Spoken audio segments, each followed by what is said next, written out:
আজ না যাই, আজ না যাই, কেন? 2 দিন পরে যাই। আজকে না গেলেও কালকে না গেলেও পরশুদিন তো যেতেই হবে। আর আপনি যে যাবেন না, এই 2 দিন ফ্যাক্টরিতে না গেলে লস হবে না? কথা বলেন, এত সুন্দর একটা বউ রেখে কেউ যায়? এই সুন্দর বউটা কার? আমার। আপনার সুন্দর বউ আপনার বাড়িতেই থাকবে। যান। ওকে যাও। আপনি বাইকে যাবেন? বাইকে তো যাই। যাবেন। আপনার ফ্যাক্টরি এখান থেকে কত দূর? 1-1.5 কিলোমিটার। আচ্ছা, কিরকম তেল খরচ হয়? 15-20 টাকা। যাই, যাবো না?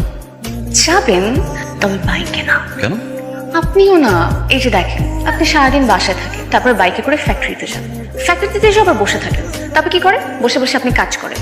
কাজ শেষ হওয়ার পরে কি করে? আপনি নিচে নেমে বাইকে করে এসে বাসায় এসে আবার রেস্ট করেন। এরকম বসা আর বাইকে চলাচলের মধ্যে আপনি হাঁটবেন কখন?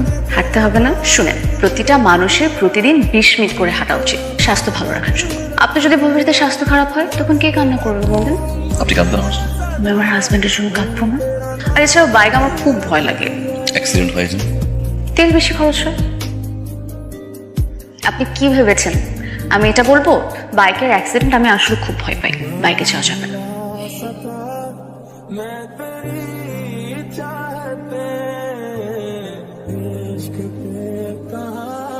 যাবো না? যাবেন তো? এভাবে জড়িয়ে ধরে ফ্যাক্টরিতে যেতে পারবো?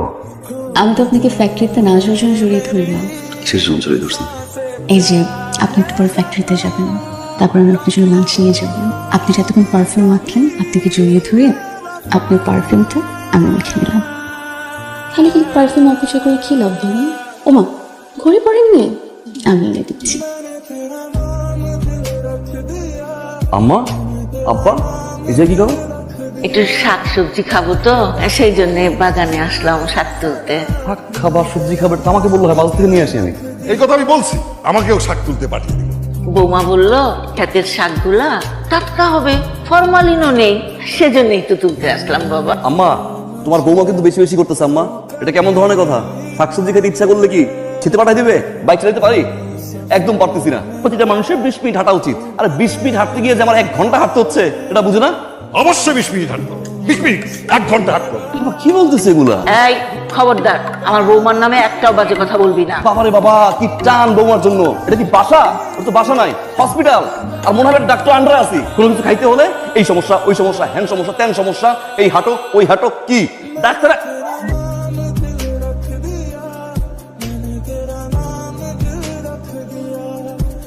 আসসালামু আলাইকুম ভাই, কারণ বল বুদ্ধি, বল। পরে বলি। বল কি হয়েছে?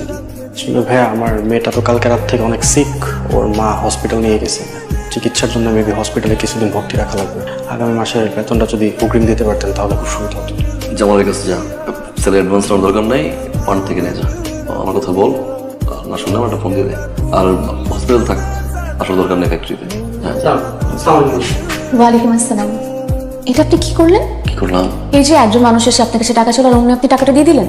না মানে ওর মেয়ে অসুস্থ না। তা আপনি কি দেখেছেন ওর মেয়ে অসুস্থ কিনা? ওর মেয়ে আদৌ অসুস্থ কিনা, টাকাটা পরিবার পর্যন্ত যাবে কিনা, বা মেয়ের কাছে লাগবে কিনা না জেনে আপনি ভাবে টাকা দিয়ে দিলেন? আপনি কিন্তু খুব ভোলা ভালা একটা মানুষ। আপনি একটা কাজ করবেন, এরপর থেকে কেউ আপনার কাছে টাকা চাইলে আপনি গিয়ে আমাকে ফোন করবেন। এবার খাওয়া কি? কি রে? তুই একটা কথা বলি, কিছু মনে মনে করে করো না। কোনটা? মাত্র তো ধরে নিয়ে যে কথাগুলো বললো না, আমার কিন্তু খুব খারাপ লাগছে।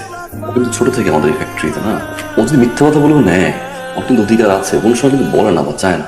ওরা নিয়ে তুমি এরকম কথা বলছো না, এটা আমার ভিতরে ভালো লাগে না। আহা, আমি তো ভুল কিছু বলি না। না, ভুল বলছো। ওই যে বলো না যে কেউ টাকা চাইলে তোমাকে ফোন করবো, এটা দিতে পারবো না। আমার ফ্যাক্টরিতে আমার যদি কেউ টাকা চায়, 5 টাকা চায়, 10 টাকা চায়, বা যে কোনো অ্যামাউন্ট চায়, আমি আমার বউকে ফোন করে অনুমতি নিয়ে তার টাকা দিতে পারবো না। এটা পারবো, এটাই। আই হোপ তুমি বুঝছো না। খেয়ে একসাথে। আপনি খান। এই বৌমা, কি হয়েছে তুই কিছু জানিস? না বাবা, কি হলো? এতক্ষণ ধরে ডাকলাম, ও তো কখনো এমন করে না।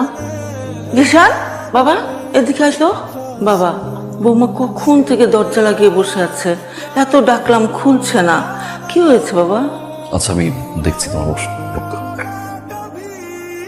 জুই, জুই, আমি আসছি, গেট খুলো।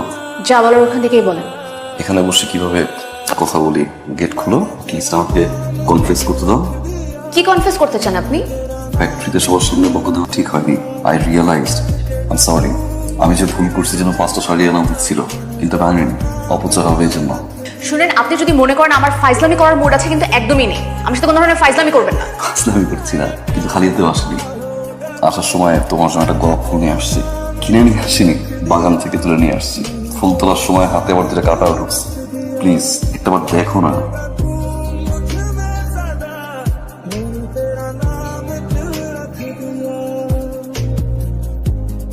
গোলাপ ঢুকছে, আমার ঢুকলে ভালো হতো না?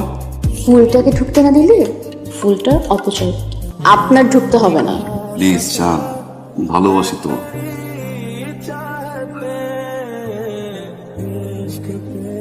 এই, আমার রান্না।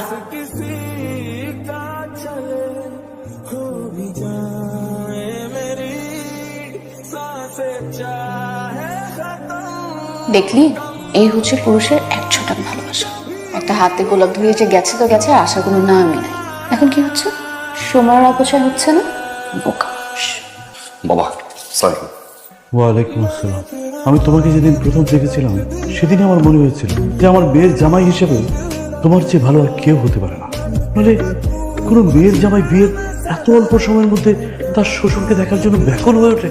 ও মাই গড, আই লাভ ইউ বাবা, আই লাভ ইউ। বাবা আমি আসলে আমার জন্য আসতে বললাম, কিছু এর জন্য বলছি। কি হয়েছে বাবা জয়কে আর একটু বকা দিয়ে ফেলবে। বকা দিয়েছো? Very bad, very bad, very bad. বকা না একটু টুকিটা কি টুকিটাকি টুকিটাকি তো হতেই পারে। বিয়ের 6 মাস পর্যন্ত আমার স্ত্রীর সঙ্গে কত টুকিটাকি হয়েছে এটা কোনো ব্যাপারই না। রুম থেকে বের হচ্ছে না। কে জয়? জি আমার মেয়ে? তা বোঝাই না। আমারই মেয়ে। জয়, কি? জয়, আরে বারে দরজাটা খোল। মামনি। বাবা, হ্যাঁ, ও তুই এই ঘরে? বাবা তুমি হঠাৎ করে এই বাড়িতে কখন কিভাবে আসলে? বারে কতদিন তোকে দেখি না। বাবা আসো না, বসবে। আসো আসো আসো। আচ্ছা চল চল চল চল। বাবা তুমি কেমন আছো? আলহামদুলিল্লাহ। আমি দেখতে আসছি তুই তোর শ্বশুর বাড়িতে কেমন আছিস। আমি যে কি সুখে আছি বাবা, এটা তো আমি তোমাকে বলেই বোঝাতে পারবো না। আমার শ্বশুর বাড়ি যে এত সুন্দর হবে আমি কখনো চিন্তাই করি নাই। আমার শ্বশুর শাশুড়ি নাকি 2 জন, আর তোমার জামাই তো কোটিতে 1 জন। খুব খেয়াল রাখে আমার। আলহামদুলিল্লাহ, আলহামদুলিল্লাহ। আমি যেমন চেয়েছিলাম আল্লাহ তাই করেছে। এই যে, মা, ভাইয়া সব খবর তুমি একা দিতে হবে, আমাকে একটু দিবে না? সরি, খাবারের টেস্ট এত ভালো ছিল। নে বাবা, নাও। মা রান্না কি করছে?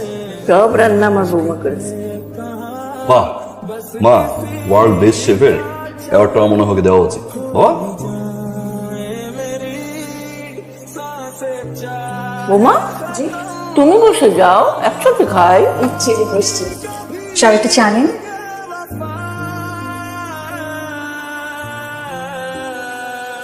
একটা বিস্কুটে তো হয় না, দেখছেন না সাইজটা, তাই সবসময় সঙ্গে রাখি।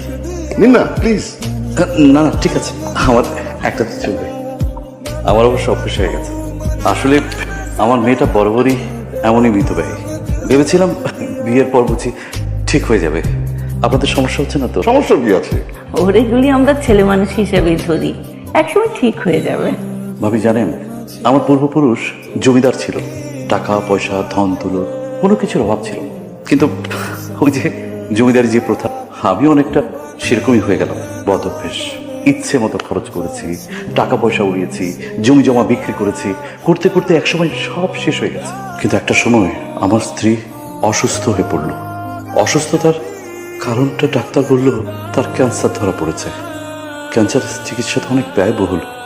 আমি, আমার ভাই সবাই মিলে অনেক চেষ্টা করলাম, কিন্তু ততদিনে তো আমাদের সমস্ত টাকা, সহায় সম্পত্তি, ধন দৌলত সব শেষ।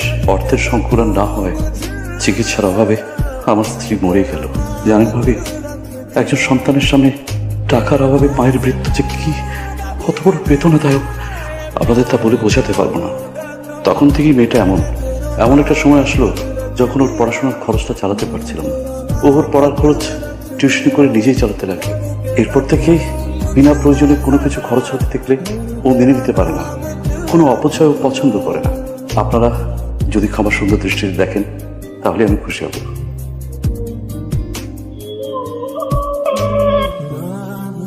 কে ফোন করবো হঠাৎ করে? হ্যালো, কি? দেখেন ভাই, যত বিপদেই পড়েন না কেন, আগে আমার দেখতে হবে যে আপনি আসলেই বিপদে পড়েছেন কিনা। শুধু আমি একা না, আমি এবং আমার বউ, আমরা দুজনে মিলে দেখবো যে আপনি আসলে বিপদে পড়ছেন কিনা। যদি আসলে বিপদে পড়েন, আমরা আপনাকে হেল্প করবো। জি ঠিক আছে, হ্যাঁ হ্যাঁ, এখন থেকে সব সিদ্ধান্তই এরকম নিচ্ছি আর কি। ওকে, ওয়ালাইকুম আসসালাম। আমি চিন্তা করছি এখন থেকে সবকিছু প্রয়োজনের বেশি আমরা খরচ করবো না। আমি, মা, জুথি, আমরা সবাই যতটুকু প্রয়োজন হবে ততটুকুই খরচ করবো, মিতব্যয়ী হব। এটা আপনি বলছেন? আমি বলছি আমি। হঠাৎ এই রিয়েলাইজেশন কোথা থেকে আসলো? ওকে কনভিন্স করা 10টা কারণ খুঁজে বের করছিলাম, সেখানে 7 নাম্বার কারণ এটা পাইলাম আর কি। এই রিয়েলাইজেশন থেকে যদি একটু ও কনভিন্স হয়। না না না না, 7 দিন ফ্যাক্টরিতে যেতে পারবো না, ম্যানেজারের সাথে কথা বল, সবকিছু ম্যানেজারকে বুঝিয়ে দাও। হ্যাঁ, 7 দিনে আমি আসতে পারছি না। ওকে, আপনি 7 দিন কেন হ্যাঁ হ্যাঁ হ্যাঁ, bye bye, thank you thank you thank you. আপনি 7 দিন কেন ফ্যাক্টরিতে যাচ্ছেন না? হানিমুন। কি? হ্যাঁ, আমি বিয়ে করছি, নতুন বউকে নিয়ে তোমার কথা হানিমুনে যাওয়া হয় না, তো ভাবলাম এখন থেকে। কি? আপনি আমাকে নিয়ে হানিমুনে যাবেন? হ্যাঁ কোথায় যাচ্ছি আমরা? শোনো, আমার না প্রথমে প্ল্যান ছিল সিঙ্গাপুরে। হ্যাঁ, সিঙ্গাপুরে যাওয়া, পরে যখন তোমার কথা মাথায় আসলো সিঙ্গাপুর নেপাল হয়ে গেছে, এখন আমরা নেপালে যাবো। কেমন? এমন কেন? কেমন আমি? আপনি সিঙ্গাপুর যেতে চাইলে আমি সিঙ্গাপুরে যাব, ঠিক আছে? সত্যি? প্রমিস। ইয়েস। আর আমিও সরি, আসলে মাকে হারানোর পর থেকে আমি অনেক বেশি কেমন জানি হয়ে গেছে। আমার কাছে মনে হয় 1 টাকার অপচয় করা উচিত না, যদি কখনো দেখে যায়। এই জন্য বুঝি আমি মাঝে মধ্যে অনেক বেশি অতিরিক্ত করে ফেলি, যেটা আমার একদম করা উচিত না। একটু জন্য সরি। আচ্ছা, আমি যদি একটু অতিরিক্ত করে ফেলি, আপনি আমাকে একটু বুঝিয়ে বলুন প্লিজ। আমি যদি অতিরিক্ত করে ফেলি, আপনি আমাকে একটু বুঝিয়ে বলুন প্লিজ। সুইট করে বললে প্রতিটা হাজবেন্ডে অপেক্ষা থাকবে, অতিরিক্ত করবে, আরো বোঝাবে না, আবার বউ এসে বুঝাবে। আপনি যদি অতিরিক্ত করে আমাকে একটু বুঝিয়ে দিন। আসলে